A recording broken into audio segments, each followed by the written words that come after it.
ndabaramukije ndabifuriza amahoro y'Imana abane namwe umwe wese bivanye naho aherereye nkuko bisanzwe nyene muri kubona nimbona Irene asanzwe bategurira ibiganiro bijanye n'ingo n'imiryango. Hama ndabasaba utahora akora subscribe ayikore kuko tuzohora tujana mu biganiro bya buri munsi kuko biradufasha biramfasha kandi namwe bikabafasha. Uyu munsi rero nashaka tugahanurane si tukugwaruka kwa kino gihe abayabaga batarubaka izabo ndetse ndabamaze kubaka izabo nabonyene izi mpanuro zirabaraba. Mpora nicara nkatekereza kugwaruka kwa kino gihe. Ugwaruka kwa kino gihe turakwiye gutegura kazoza. Turakwiye gutegura kazoza kacu tukagategura neza. Tugategura kazoza k'abana bacu. Tugategura na kazoza k'abana bacu mu gihe tuzoba tutakiriho, ndavuga mu gihe tuzoba dushaje canke twarapfuye. Hari abasore usanga kenshi bagira gute avyara ku mukobwa akavyara kuri uyu akavyara no kuri uriya. Hagira uko arongora rero ukadusanga afise nk'abana batatu hanze, afise nk'abana bane hanze, cyangwa ugasanga umugabo afise si tubikunda kuba mu gisagara cyane, ugasanga afise abagore babiri batatu. Ivyo bintu rero naho tubikora menga turishimye, cyangwa ugasanga umudamu mu gisagara nabonye bigwiriye, ugasanga umudamu uyu munsi avyaranye n'uyu, ejo avyaranye n'uriya, ejo avyaranye n'uriya, ugasanga afise abana batanu batandatu badasangiye base. Ikintu rero nashaka tuganire ko si kindi, mbega murazi uburozi bwo muko mutira muri abo bana?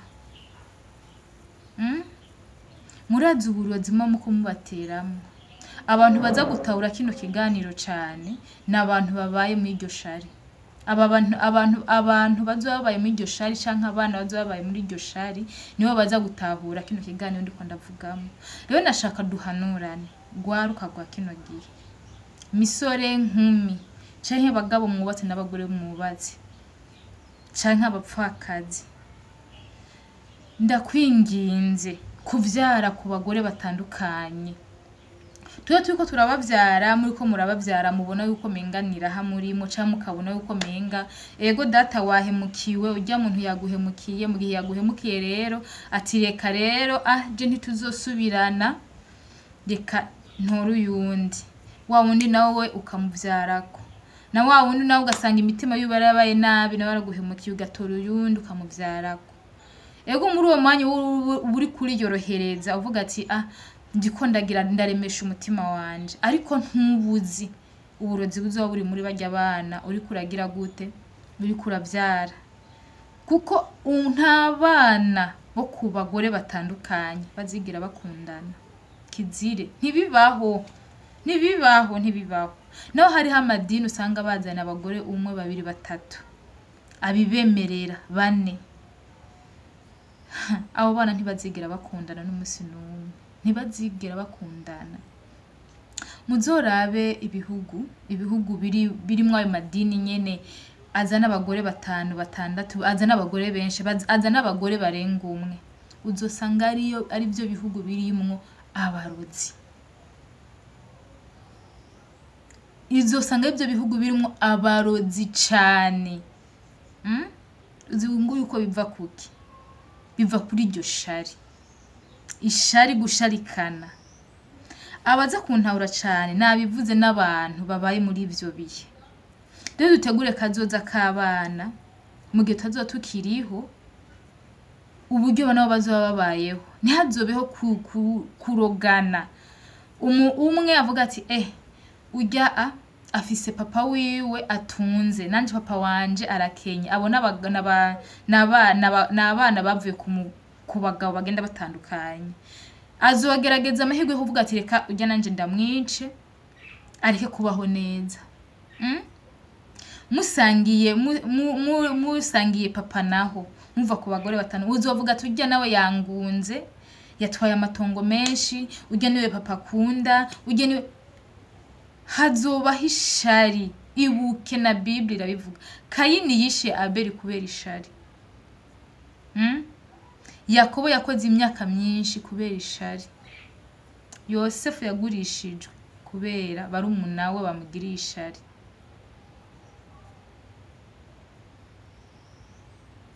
Nabo bana rero muvyaye ku bantu batandukanye bazobaho basharikanye. Nti mama uyu wewe aratonye kwa data. Nti mama uyu wese yamuvyaye ni umukire, aramwitayeho. Ntijewe uwanje ni umukene. Abe ariho hahandi hava ubwicanyi, uburozi n'ibindi. Ubwo burozi rero abo bana bazogira ni mwebwe gwaruka rw'ubu, kuko nimwe muzoba muri umuzi wabwo, nimwe muzoba mwabibateye, kuko umuntu yarezwe n'undi muntu wo hanze niwe azi akamaro k'umuvyeyi. Nukuri ndabinginze bane ba mama, nshuti zanje, nshuti z'umusaraba, nukuri ikintu cyo kuvyara ku bantu batandukanye n'uburozi, ndabisubiyemo n'uburozi. Utarabimenya azagenda baze abantu babavuka mwishari, niwe azokubwira ati ibi bintu birababaza. Canke ugasanga ari umusore wubu abyaye kurya mukobwa, ntanamufashije, nta kintu na kimwe amufashije. Umwana ntabwo mu mporo z'abavyeyi. Nimba mwebwe mudakundana, nimba vyarashitse nka accident, fasha umwana basi, tumufashe umwana. Umwana ntazobe mu mporero z'abavyeyi. Gwaruka rw'uno munsi, nukuri iki gihugu nicajamwo uburozi bwinshi. Ni mwebwe gwaruka rw'umuzoba mwabiteye. Umwana avutse atabona se, akabona ise hariya afise abandi bana kundi mugore bari kumwe, nawe ntiyigeze agufasha. Mbega utarafata ikintu cyo kuvuga ati reka nice barya abandi bana, azoba ari gike. Gwaruka rw'ubu rero nukuri ndabasabye please mugire gute ibintu byo kuvyara ku bantu batandukanye, ibintu byo kuvanga abana, muzoba muko matera uburozi bumwe bubi. Uza gutahura kino kiganiro ndazaza kwandika muri comment ati ibyo uvuze no munsi nibyo. Uburozi kuvyara ku bantu batandukanye n'uburozi bumwe bubi.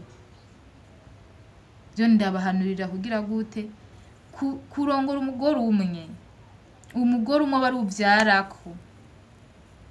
Ego harashobora kubaho amashari n'ibindi mugabo abavukana ntibakundane, ariko ntibisa nuko muba mwavuze ku bantu batandukanye. Ugasanga umugabo afise abagore 5, 6, navyaye ko abana bangahe ntibizigira bakundana umunsi n'umwe. Utarakora we subscribe ayikore kugira tuzohe tujana ku biganiro bya buri munsi. Thank you.